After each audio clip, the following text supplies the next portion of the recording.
Okay, सो हम लोग friction पढ़ रहे हैं।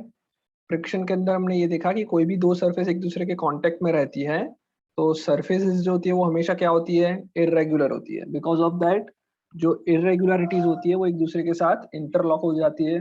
Because of this interlocking when one object tries to move on another, then an opposite friction force will comes into the play. Sir ये कोई ऊपर doubt? Top पे डायग्राम ड्रॉ किया वो करना है।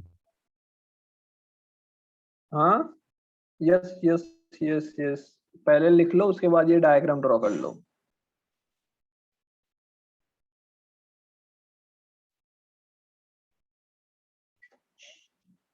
वो डायग्राम ड्रॉ करना हाँ हाँ, करना है करना है। है। ओके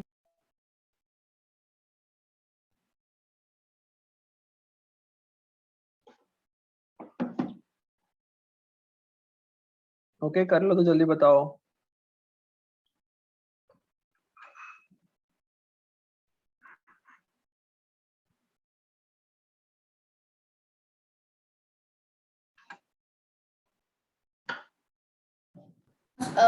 और वो फ्रिक्शनल फोर्स आएगा कि फ्रिक्शन? दोनों में से कोई भी लिख सकते हो, फ्रिक्शन फोर्स भी लिख सकते हो, फ्रिक्शनल फोर्स भी लिख सकते हो।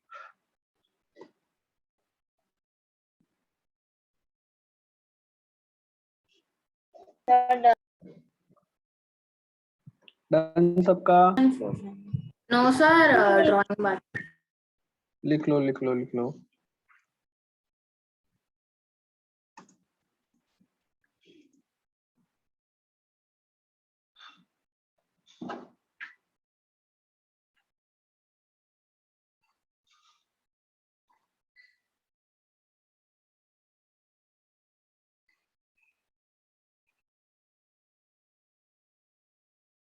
हाँ सर, हो गया।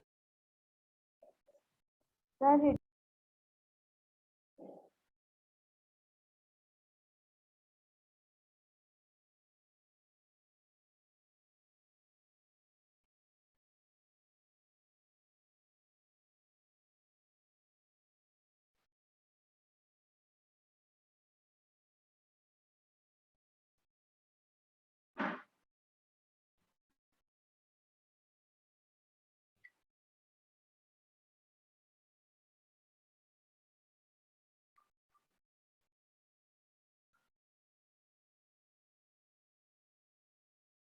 Sudden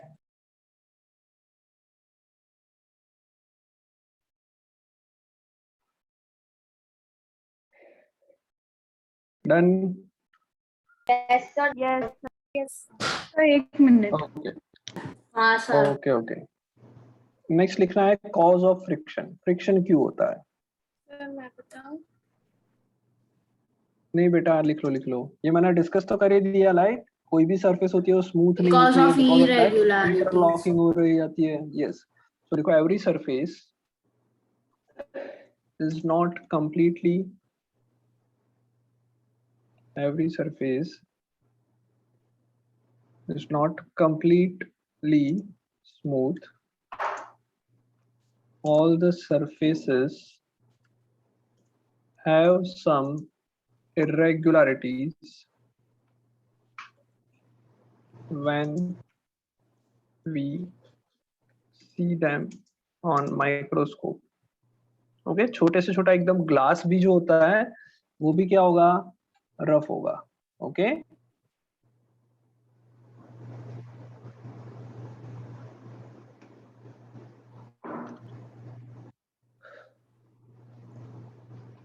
when two surface comes in contact,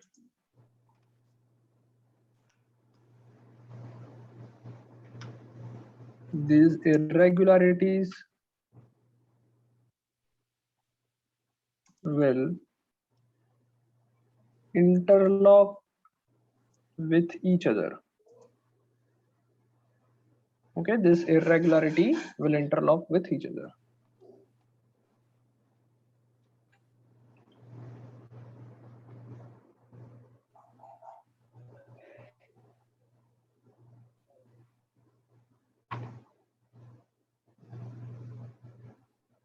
Okay, these irregularities will interlock with each other. Due to interlocking, now when one surface tends या फिर tries to move, when one surface moves or try to move, when one surface moves or try to move relative to each other,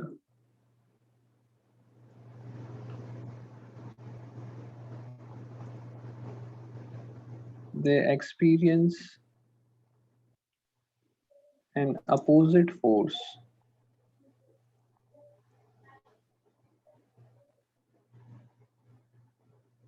They experience an opposite force to the motion of object या फिर motion of surface. This force is friction force, which is cause. किसकी वजह से cause हो रहा है बेटा? Cause due to irregularity. interlocking of irregularities. समझ में आ रहा है? Yes. Interlocking of irregularities.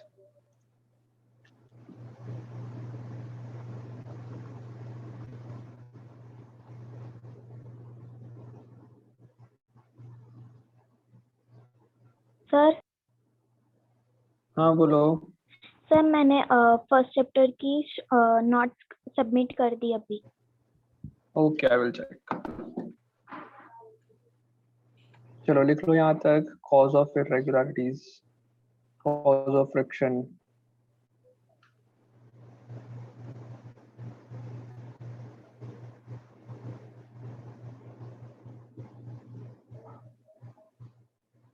Yes, sir. Done. Sir done. Okay. So अब क्या होगा बेटा? फ्रिक्शन फोर्स ज्यादा लग रहा है या कम लग रहा है, वो किस पर डिपेंड करेगा? Sir, interlocking. Surface. इंटरलॉकिंग पर डिपेंड करेगा. ओके, सो लिखो, नीचे लिखो,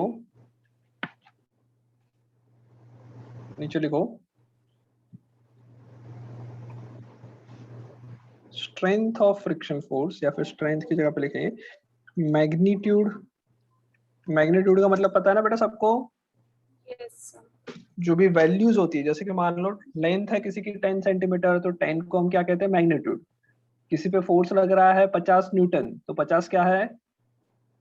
magnitude. Value of physical quantity. Okay, value of physical quantity is known as magnitude. So लिखो magnitude of friction force. Friction force depends on nature and strength of interlocking of irregularities.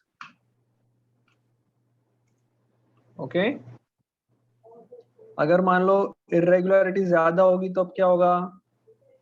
Friction force भी ज्यादा होगा. Okay, more the irregularities on the surface in contact,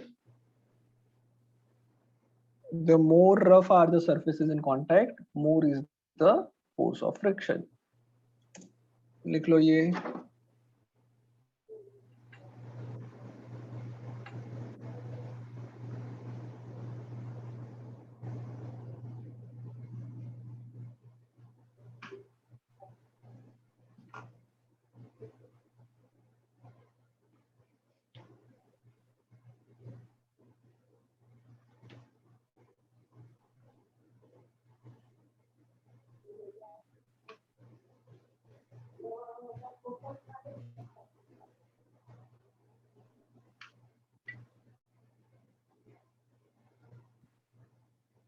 लिख लिया?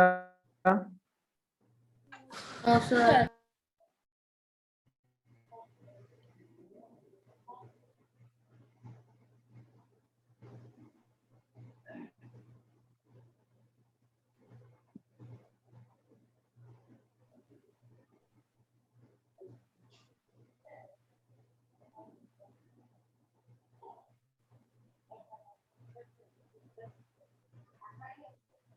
Sir, done.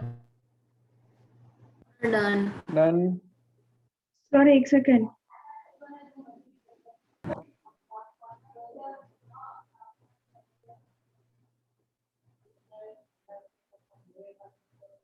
Sir done. Done. Okay, सबका done बेटा? Yes sir. सबका done. बड़े आगे।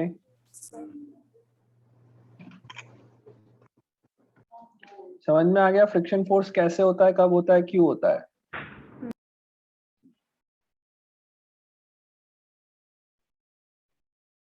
कोई डाउट यहाँ तक? ओके चलो, सो आगे बढ़ते हैं। ओके, अब लिखो आगे। कितना टाइम बाकी है बेटा क्लास में? अभी तो है ना टाइम? वेरी गुड, और चलो अभी टाइम है। अभी टाइम है। 5:50. वेरी गुड वेरी गुड, चलो आगे लिखो। आगे लिखते हैं types of friction force. Types of friction force, उसमें पहला है static friction. Types of friction force, उसमें पहला लिखो static friction.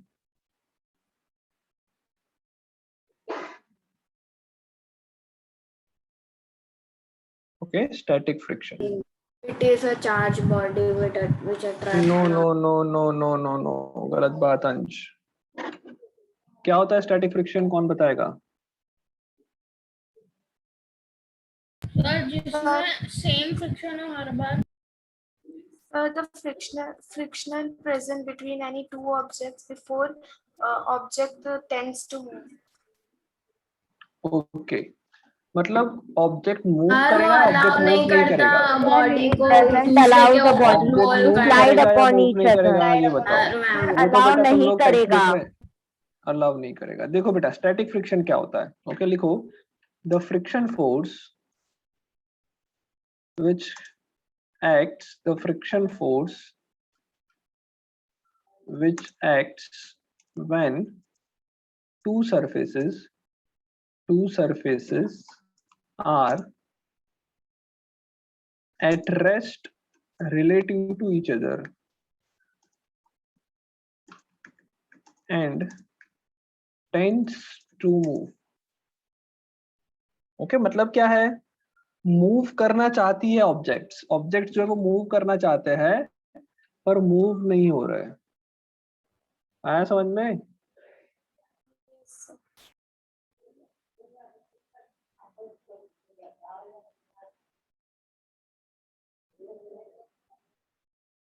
Sir static friction मतलब वो जो मूव करना चाहते हैं और मतलब स्टैटिक फ्रिक्शन नहीं करने देता। जो मूव करना चाहते हैं पर मूव नहीं हो रहे हैं। जैसे मैं बताता हूँ, ध्यान से सुनना। ओके, सबसे पहले क्या होता है, पहले से स्टार्ट करते, देखो ध्यान से। एक सरफेस है, ओके, लेट्स से ये सरफेस है। इस सरफेस पे एक कोई ऑब्जेक्ट रखा हुआ है, ये ऑब्जेक्ट है। बेटा सब लोग वीडियो ऑन रखो प्लीज। चलो, सर मैं तो ये बाहर हूँ तो सरफेस मेरा है। नेट लो तो ऑन नहीं रख। ओके अभिराम, ओके। तो ये सरफेस है और उसके साथ क्या है, हमारा एक ऑब्जेक्ट है जो सरफेस के ऊपर रखा हुआ है। अभी इस प्रेजेंट सिचुएशन में क्या हो रहा होगा वो बताओ। अभी क्या हो रहा होगा? जो सब्सटेंस है वो ग्राउंड पे फ्रिक्शनल फोर्स लगा रहा होगा। क्या कर रहा होगा? फ्रिक्शनल फोर्स लगा रहा होगा ग्राउंड पे। ग्राउंड पे फ्रिक्शन फोर्स लग रहा होगा क्या? नो सर, ग्राउंड पे फ्रिक्शनल फोर्स लगा। ग्राउंड उस पे नहीं, अभी क्या कर रहा होगा वो दोनों के बताओ। सर्फेसेस इंटरलॉक हो गए। अभी क्या हो रहा होगा? इंटरलॉक हुआ। यस, अभी सिर्फ और सिर्फ क्या हो रहा है, ध्यान से सुनना। अभी जस्ट जब ऑब्जेक्ट रुका हुआ है, सरफेस के ऊपर रुका हुआ है, तो अभी सिर्फ और सिर्फ क्या हो रहा है, दोनों के बीच में इंटरलॉकिंग हो रखी है। समझ में आ रहा है? अभी सिर्फ क्या हो Yes, रखा है, दोनों interlocking. के बीच में इंटरलॉकिंग हुई है। क्या दोनों एक दूसरे पे फोर्स लगा रहे हैं? नो सर, जब वो मूव। क्या अभी दोनों एक दूसरे पे फोर्स लगा रहे हैं, हाँ या ना बोलो? नो नहीं लगा रहे। ओके, अभी सिर्फ क्या हो रहा है, यहाँ पे देखो, मेरा मतलब फेस दिख रहा है तुम लोगों को? ओके, No, देखो sir. अभी क्या हो रहा है, दोनों क्या है, एक सिर्फ इंटरलॉक हुआ, ऐसा हो रहा है। हमारा दिख रहा है, ये हाथ दिख रहा है मेरा? आवाज Yes, sir. हाँ सर। ओके, सो दोनों सिर्फ इंटरलॉक्ड हुए हैं, बट एक दूसरे पे फोर्स नहीं लगा रहे, सिर्फ कांटेक्ट में आए हैं पर फोर्स नहीं लग रहा है। समझ में आया? सर समझ में आया? ओके, फोर्स कब लगेगा? तो फोर्स बेटा इसमें तब लगेगा जब, नहीं इंटरलॉक तो हो चुका है, इंटरलॉक हो चुका है, पर अभी एक दूसरे पे फोर्स नहीं लगा रहे। समझ में आया? अभी मैं क्या बोलूंगा? अभी बोलूंगा फ्रिक्शन फोर्स कितना लग रहा है इस मूवमेंट पे? फ्रिक्शन फोर्स कितना लग रहा है? 0। कितना लग रहा है बेटा? 0। 0 न्यूटन। कोई डाउट? कोई डाउट? फ्रिक्शन फोर्स लग रहा है 0 न्यूटन। अब क्या हुआ, ध्यान से सुनना। अब किसी ने आके इस बुक को आगे खींचने का ट्राई किया, आगे की तरफ फोर्स लगाया। किसने लगाया पता नहीं, कोई तीसरे ही आदमी ने आके फोर्स लगाना चालू किया। मान लो फोर्स लगाया 1 न्यूटन। कितना फोर्स लगाया? 1 न्यूटन। 1 न्यूटन। अब क्या होगा? अब क्या होगा? क्या ये हिल जाएगी? क्या ये बुक हिलने लगेगी? No sir. क्या ये बुक जो है वो हिलने लगेगी? नो। नहीं हिलेगी, राइट? क्यों नहीं बस हिलेगी? वैसे बिकॉज नहीं। अब क्या होगा? अब क्या होगा? अब जो ये इंटरलॉकिंग हो चुकी है ना, वो उसको हिलने नहीं देगी। भले ही कोई फोर्स लगा रहा है, पर इंटरलॉकिंग की वजह से वो ऑब्जेक्ट हिलेगा नहीं। समझ में आया? इसका मतलब क्या हुआ? हम लोग हिला तो सकते ही है ना। नहीं, अभी हिल नहीं रहा। मैंने फोर्स इतना कम लगाया, जैसे कि मान लो ये मेरा कैसे दिखाऊं तुम लोगों को? जैसे ये मेरा लैपटॉप दिख रहा है सबको?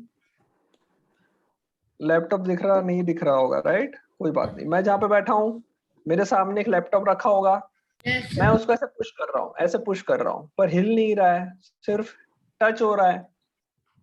समझ में आ रहा है? मैं तो उसको पुश कर रहा हूँ पर वो हिल नहीं रहा है। We क्यों need नहीं more हिलता है? force. जैसे या फिर एक, it will need more force to move.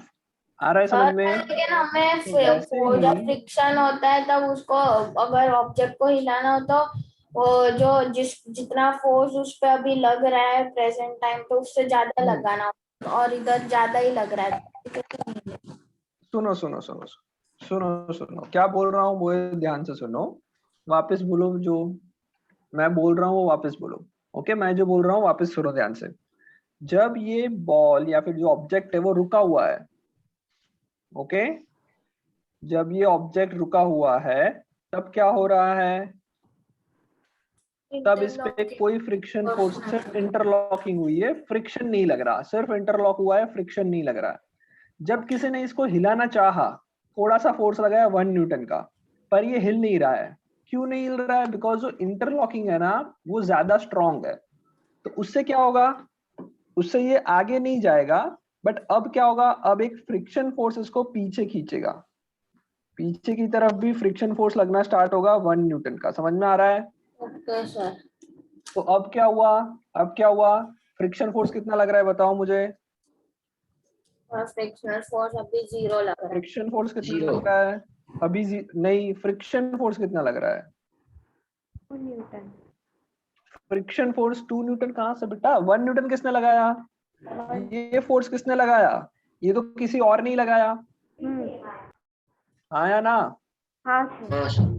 तो 1 न्यूटन। अब देखो, तो अब फ्रिक्शन फोर्स कितना लग रहा है? फ्रिक्शन फोर्स पीछे की तरफ लग रहा है 1 न्यूटन का, 1 न्यूटन।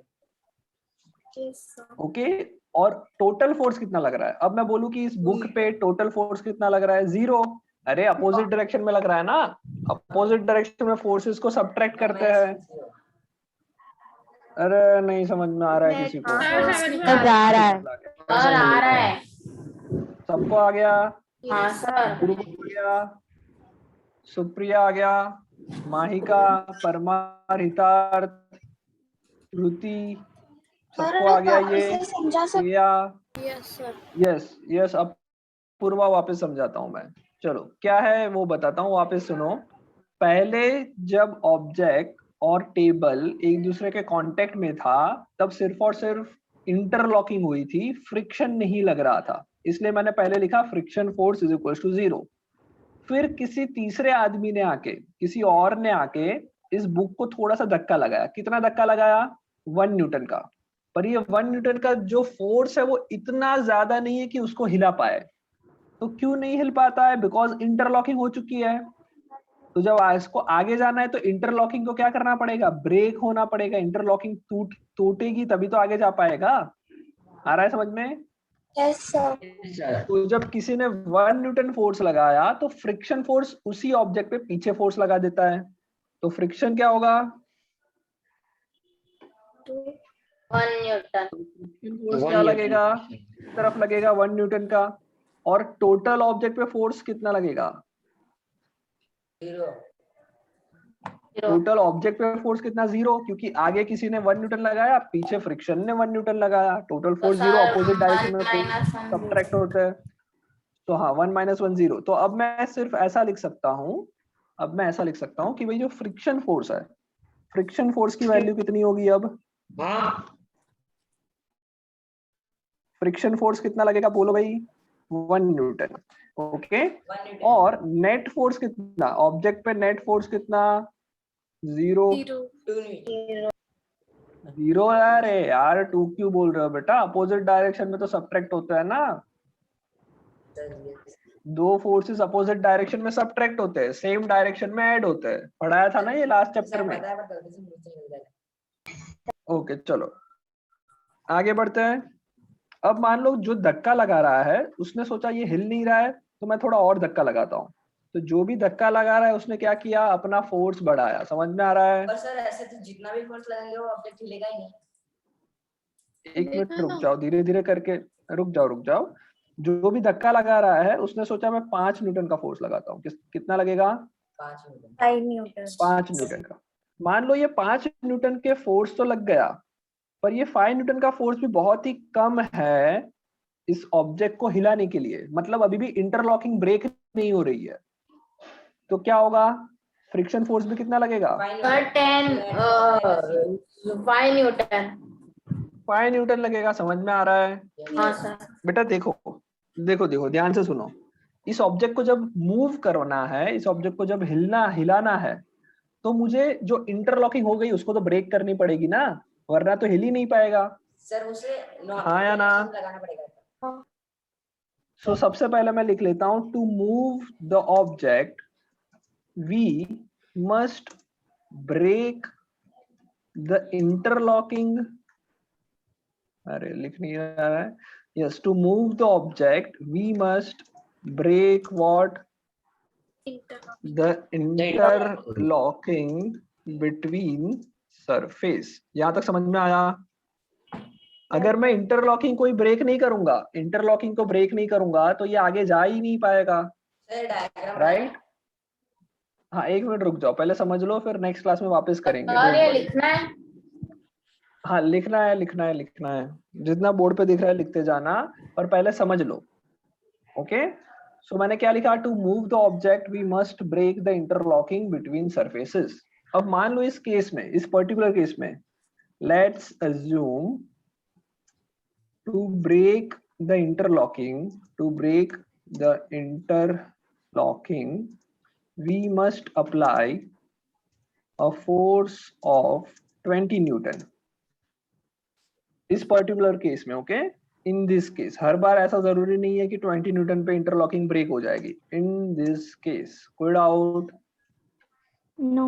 कोई डाउट बेटा? तो मुझे इंटरलॉकिंग ब्रेक करनी है, कितना फोर्स रिक्वायर्ड है, 20 न्यूटन। मैंने कितना लगाया, मैंने कितना 5 लगाया, न्यूटन। 5। तो ये हिलेगा नहीं, हिलेगा भी नहीं, और पीछे फ्रिक्शन फोर्स कितना लगेगा, 5 न्यूटन पीछे की तरफ लग गया। अब मैं काम करता हूँ, अपन अगर हम लोग 20 न्यूटन लगाएंगे तो 20 न्यूटन। अरे रुक जा ना अंश, रुक जा बेटा, रुक जा, आराम से धीरे धीरे लगाते ना, एक साथ 20 क्यों लगा रहे हो? पहले मैंने 1 लगाया, फिर मैंने 5 लगाया, फिर अब मान लो मैंने लगाया 10 न्यूटन, तो ये कहीं हिलेगा नहीं, ये तो पक्का है, 10 न्यूटन फोर्स लगाने से नहीं हिलने वाला। तो इसका मतलब क्या होगा, फ्रिक्शन भी कितना लगेगा पीछे, फ्रिक्शन फोर्स कितना लगेगा, फ्रिक्शन फोर्स पीछे की तरफ लगेगा 10 न्यूटन। ओके, अब मैंने क्या किया, फ्रिक्शन फोर्स लगा, ऊपर वाला जो फोर्स था उसको मैंने बढ़ा के 15 न्यूटन कर दिया, तो फ्रिक्शन फोर्स भी कितना लगेगा? 15 न्यूटन। क्या रहा है, हो क्या रहा है, थोड़ा समझो। फ्रिक्शन फोर्स की वैल्यू फिक्स है क्या? क्या फ्रिक्शन सर, फोर्स वो एक no, फिक्स sir. क्वांटिटी पे करेगा लग रहा है या वैल्यू डिफरेंट हो रहा है ना? फ्रिक्शन फोर्स की वैल्यू क्या हो और रही वो है? अलग डिफरेंट अलग हो रही है। वो हाँ डिपेंड कर रहा है कि हमने कितना फोर्स लगाया। यस, सो मैं लिख सकता हूं कि static friction is a self adjusting force. क्या लिखेंगे? Static friction is what? A self adjusting force. Self adjusting का मतलब क्या होगा? वो वो खुद अपने आप को अपना एडजस्ट अपना करेगा, अपने फ्रिक्शन आप की मतलब वैल्यू फोर्स एडजस्ट कर लेगा। सर समझ मुझे में आ रहा है? समझ नहीं आएगा ऑब्जेक्ट कैसे हिलेगा। ऑब्जेक्ट अभी हिला ही नहीं ना, अभी तो रुका हुआ है, कहाँ हिल रहा है? सर पर हम कैसे हिलाएंगे? सर ये मतलब इंटरनल हाँ हिलाएंगे ना, रुक जाओ, अभी हिलाना नहीं है, अभी रुका हुआ है। यहाँ तक समझ में आया निकुंज? सर पर इंटरलॉकिंग कैसे ब्रेक होगी? इंटरलॉकिंग अभी ब्रेक नहीं ये की तो ना। वेरी कर रहा है, हम लोग इंटरलॉकिंग जितना ब्रेक फोर्स कब होती है? लगाएंगे। इंटरलॉकिंग, अरे सुन लो, इसको हिलाना है तो क्या होगा? देखो जैसे ये मेरा हाथ देखो, ये इंटरलॉक्ड है, ओके? Yes. अब जब मैं इसको आगे मूव करना चाहता हूं तो मूव नहीं होने वाला, बिकॉज नीचे वाला उसको पकड़ के रखने वाला है। अगर इसको मूव करना है तो जोर से फोर्स लगाएगा तो ये ब्रेक हो जाएगी इंटरलॉकिंग और आगे चला जाएगा हाथ। समझ में आ रहा है? ये Yes, इंटरलॉकिंग sir. ब्रेक हो जाएगी और आगे जाएगा। मतलब मैं जब ज्यादा फोर्स लगाऊंगा तो हो सकता है कि इंटरलॉकिंग ब्रेक हो जाए, पर कम फोर्स लगाऊंगा तब तक इंटरलॉकिंग ब्रेक नहीं होगी, और जितना मैंने फोर्स लगाया उतना ही पीछे की तरफ फ्रिक्शन फोर्स लगेगा। समझ में आ रहा है? Sir. So that's why I have written static friction is a self-adjusting force. Okay? Sir पर It हम depends. ऑब्जेक्ट को हिलाएंगे कैसे? हिलाएंगे थोड़ी देर बाद। ओके, आज के क्लास में नहीं हिलाएंगे, नेक्स्ट क्लास में ऑब्जेक्ट को हिलाएंगे। आ गया समझ में यहाँ तक? Okay, it depends on the external force acting on the object. Okay, उसके बाद मैक्सिमम वैल्यू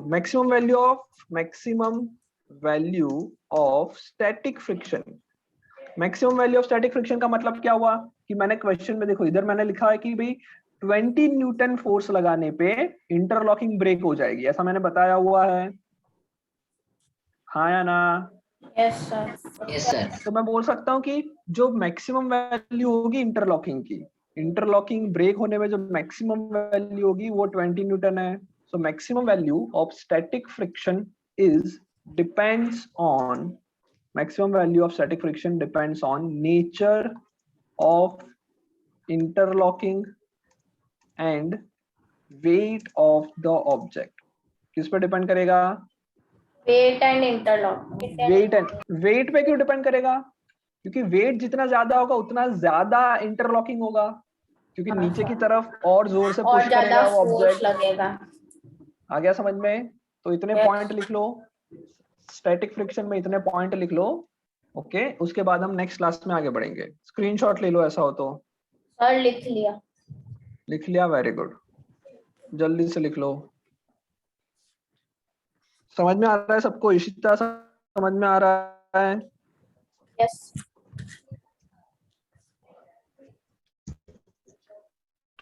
लिख लो। कभी फ्रिक्शन 0 हो सकता है। हाँ, जीरो कब होगा फ्रिक्शन? जब देखो कोई भी फोर्स नहीं लग रहा था। देखो मैंने पहले ही क्या लिखा है, पहला ही पॉइंट क्या लिखा है, फ्रिक्शन फोर्स जीरो। कब? जब किसी ने भी फोर्स नहीं लगाया। अगर एक्सटर्नल फोर्स नहीं लग रहा है तो फ्रिक्शन फोर्स भी जीरो होगा। आया समझ में? ड्रॉ कर। हाँ, इतना स्क्रीनशॉट ले लो, ये पूरा का पूरा नोटबुक में लिखना है। ओके, और इसको ऐसा है तो इधर लिख लो।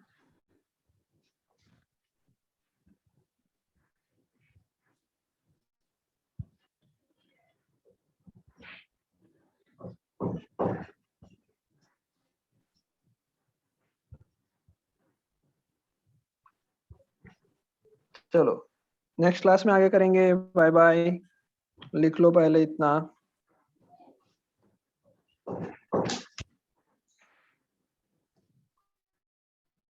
Okay, bye bye. Okay sir, bye.